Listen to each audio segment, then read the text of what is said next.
Let me get you to go ahead and tell us your first and last name. James Broadnax. Spell your last name, James. Broadnex. Alright, James, and you're 19? Yeah. Okay, tell me why you agreed to do an interview today. Cause I want to tell my story. What is your story? I don't want nobody, you know what I'm saying, sugarcoat shit. I'm gonna tell y'all what it is, you know what I'm saying? Straight up. Okay. I don't need my cousin, my auntie, and none of them motherfuckers to tell shit for me. What do you want to say? What y'all want to know? Tell me what happened in the parking lot of that recording studio. What happened? What happened? Killed that bitch ass. Shit. Why?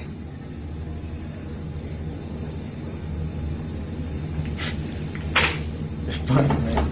All them gonna ask me the same thing. Or you want me to just tell you the whole story? Yes. Alright. See, what happened was, you know what I'm saying, got up. See, I ain't just wake up, you know what I'm saying, playing like, I'm finna go kill somebody today, or, you know, no shit like that, you know what I'm saying? It just happened like that, sort of common, you know what I'm saying? So shit, just like a normal day, got up, smoked my weed, you know what I'm saying, I did a couple bitches or whatever, you know what I'm saying, me and my cousin, we hopped on the bus, you know what I'm saying?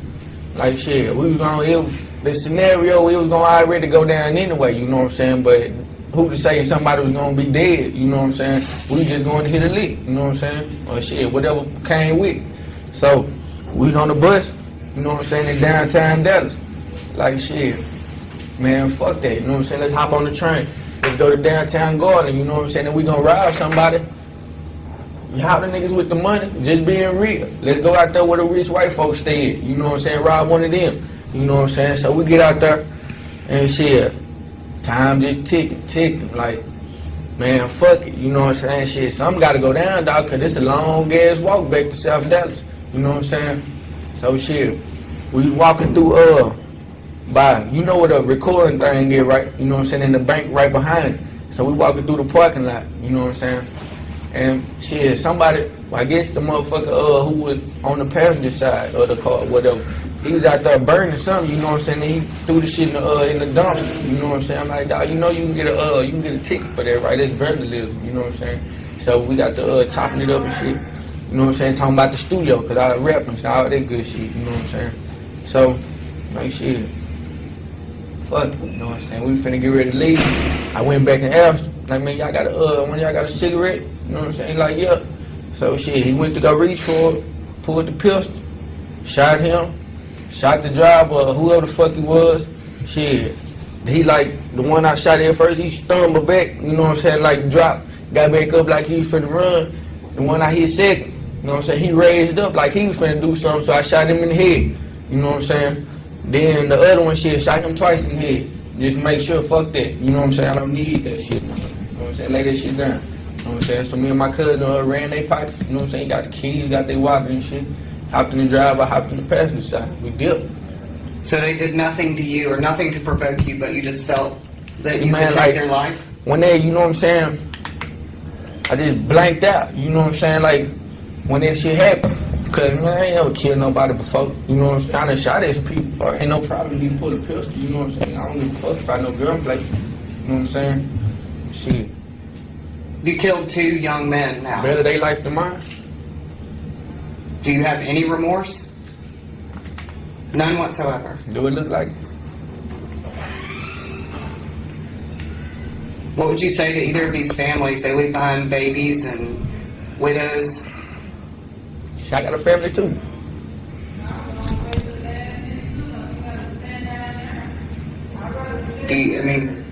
So you're gonna, what do you think's gonna happen to you now? Whatever they throw in. Hopefully the death penalty. Hopefully? Yeah. Why do you hope? Cause they give me life, I'm gonna kill somebody else. Straight up. I'm telling you right now. I can't do no motherfucking life. I'm gonna go crazy. So you want the death penalty? They better. Pick one. Or you gonna have some more bodies. Oh, and here you're gonna kill somebody? Nah. Whichever penitentiary they send me to. They better put me on death row. Tell you just like I'm gonna tell the judge. And then the motherfuckers in Garland anyway already told me, oh, you fucked up. Well, maybe so. Everybody gotta die someday. I think people tonight will hear your side of the story and almost think this is sick that you feel this way. How do you respond to that? How I respond? Fuck 'em, fuck. Even if they celibate. I know the game is crazy. It's more crazy than the celibate. I'm married to that crazy bitch called Kevin Federally. Anything else you wanted to say? I do want to tell my mama, my brother, and I'm gonna give y'all their names so they'll know who the fuck I'm talking about. Audrey Kelly, Aaron Easton, Nakia Martin, and Korean Martin. I love y'all, dog. Take care of my motherfucking nephews and nieces. Is it your aunt who turned you in? To be honest, I don't even know. You know what I'm saying? The story I got, That was my auntie snitched on me. My cousin, soon as they locked us up in Garland, you know what I'm saying, in the feds, so the lieutenants got up in his face talking about all that time. He broke down and started crying. You know what I'm saying? Just like a hoe. Did he pull? I pulled the trigger. He was just there. That's accomplished the murder though. You know what I'm saying? But I'm probably get the death penalty. He gonna probably get 25 to life. Ain't no telling. But you pulled the trigger. Yeah. And you robbed these guys? Murked both of them now. We robbed them. I killed them. How much I money popped did that bitch ass, you know what I'm saying? He ran their pockets. We hopped in the slab and dipped. How much money did you get from him? Shit, I don't know. I wasn't finna go to no damn ATM. I ain't that, you know what I'm saying? That don't make sense. What did you think when the police caught up to you? What I think? When they hit the lights, I said, damn. And started laughing, you know what I'm saying? Just like I'm doing now. And looked them in their face with a big ass smirk. Y'all ain't got shit on me, dog. But I do want to see the evidence. Yeah, I killed him, but what evidence y'all got on me? I know y'all ain't got no videotape. No fingerprints, but in the car. I just can't believe you killed 2 people and you're laughing about it. Yeah. Just like when they stick that damn needle in my woman, they gonna laugh at me. Look at that nigga. Dumb motherfucker. You know how y'all is, dog. Fuck. Just like I said. Fuck his family too. Both of them.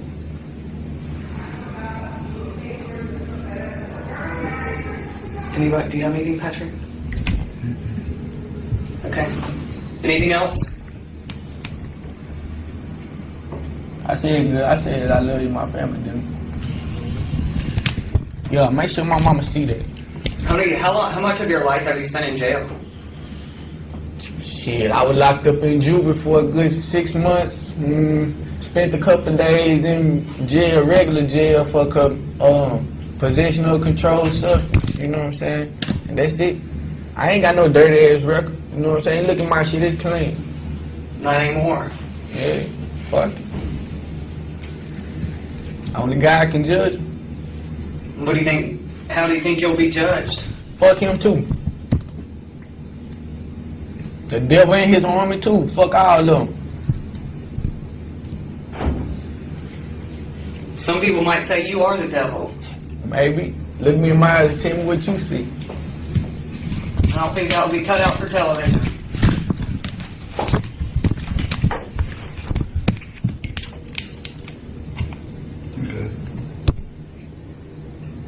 How long have you been? You came here what day?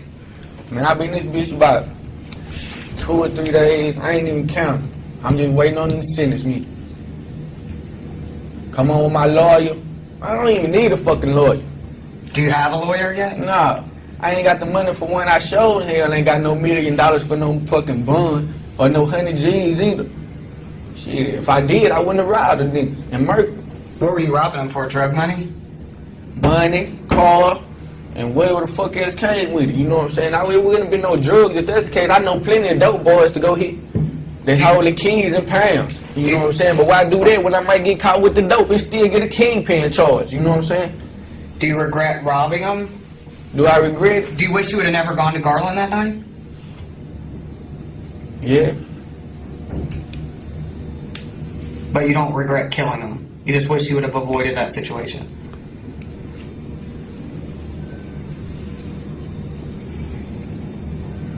I wish I wouldn't have had that pistol on me.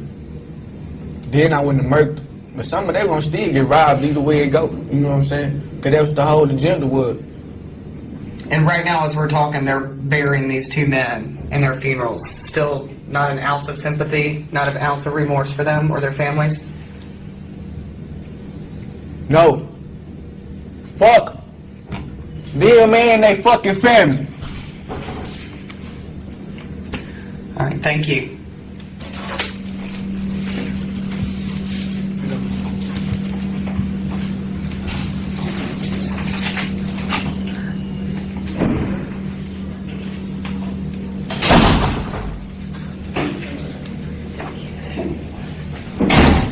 I've watched a lot of interviews of killers, serial killers, and that interview has got to be the most heartless, disgusting interview I've ever seen from a killer ever in my life. I mean, when I first seen that interview, it was years ago. I could not believe how stupid and callous and just other words that I can't mention on this channel, that guy, James Broadnax, only 19 years of age, psycho.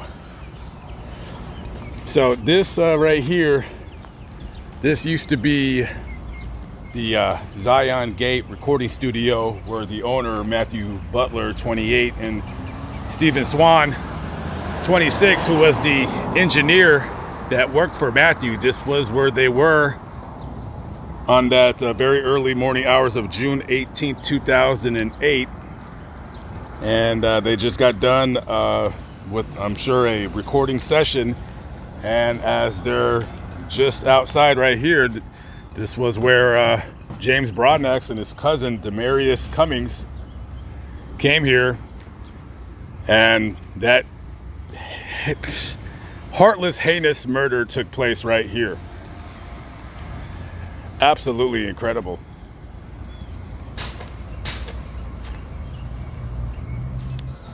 So after James murdered both men, him and his cousin, they get into Matthew's 1995 Crown Vic. And, well, like James said in the interview, it's a long walk back to South Dallas, and they didn't feel like doing any kind of walking.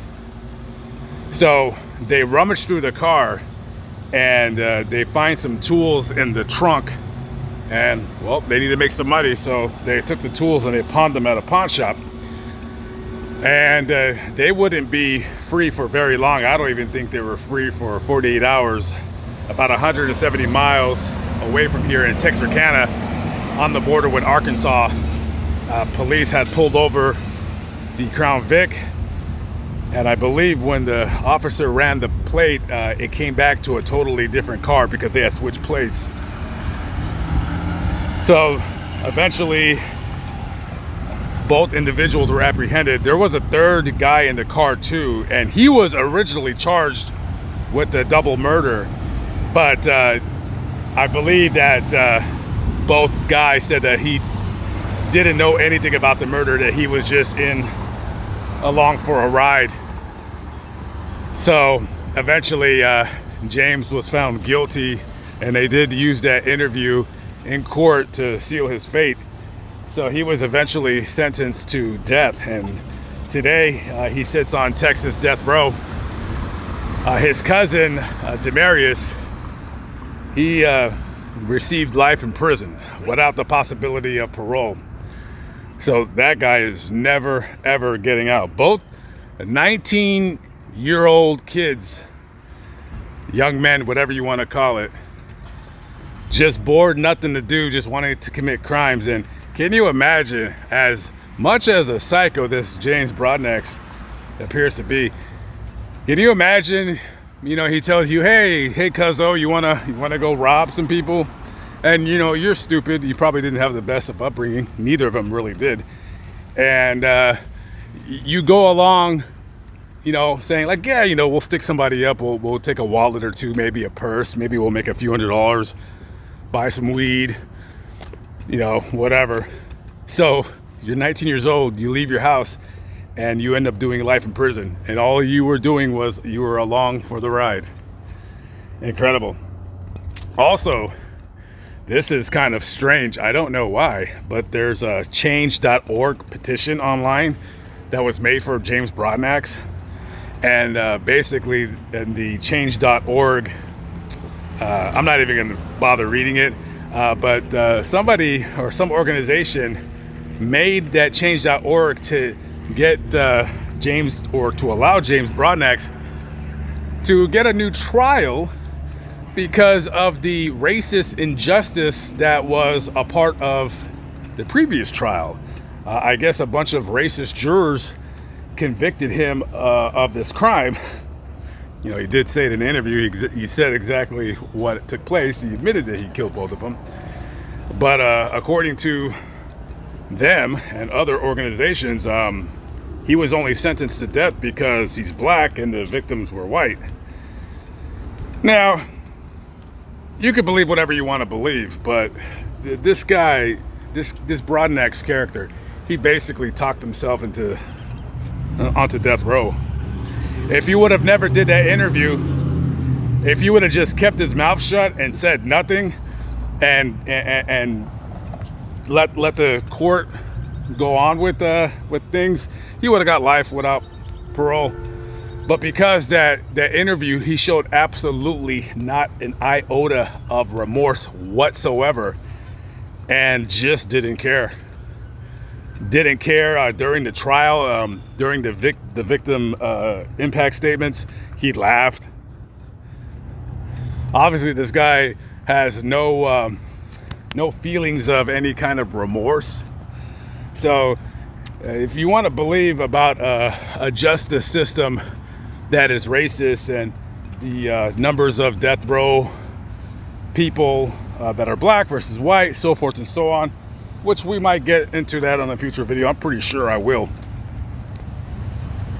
You can believe whatever you want to believe, but I'll always say this: if you're worried about the death penalty in the United States of America being racist and targeting more black people or people of color than whites, the only reply I have for you is don't kill anybody.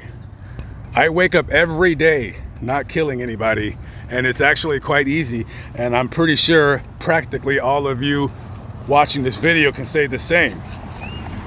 Don't kill anybody. Don't murder anybody. And if you don't do that, and you keep your nose straight, you probably have a pretty decent life. So anyways, who knows when the execution is going to take place. It's going to be several years down the road, but you know, people are stupid. This guy, for no reason, did not have to kill those guys, and more than likely, I mean, he probably would have got away.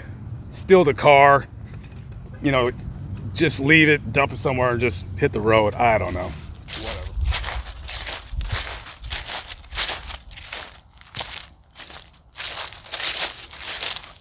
This is the final resting place of Matthew Garrett Butler.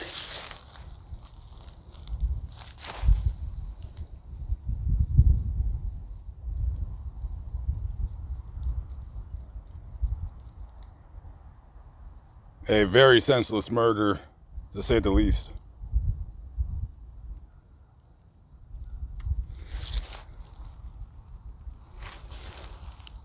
Okay, guys, I am out of here.